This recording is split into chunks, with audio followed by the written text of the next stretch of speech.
திருவண்ணாமலை மாவட்டம் செய்யாறு காவல் உள்வட்டம் பெர்னமல்லூர் காவல் நிலையத்தில் இருக்கக்கூடிய கோவிந்தராஜுலு என்ற பிச்சைக்காரர் தான் விசாரணையே செய்யாமல் ஒரு அறிக்கையை கொடுத்தாரு அப்படின்னு பார்த்தா, அந்த அறிக்கையை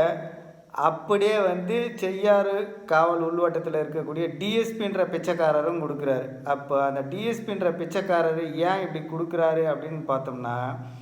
நான் டிஎஸ்பி ஆஃபீஸ்க்கே போய்ட்டு டிஎஸ்பி கிட்ட பேசும்போது அந்த டிஎஸ்பி அலுவலகத்தில் இருக்கக்கூடிய இன்னொரு அதிகாரி என்ன சொல்கிறாருன்னா,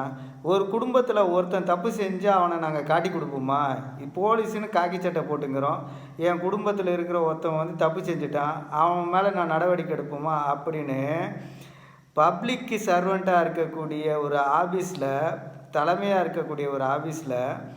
பிச்சைக்காரனை தான் நான் காப்பாற்றுவேன், மக்களை காப்பாற்றணுன்ற அவசியம் இல்லைன்னா, அப்போ டிஎஸ்பி எவ்வளோ பெரிய பிச்சைக்காரனாக இங்கே உட்காந்துக்கின்னு ஒட்டுமொத்த ஸ்டேஷனையும் பிச்சை எடுக்க வச்சு அது மூலிமா வசூல் பார்த்துட்டு இருப்பாருன்னு பார்த்துக்குங்க.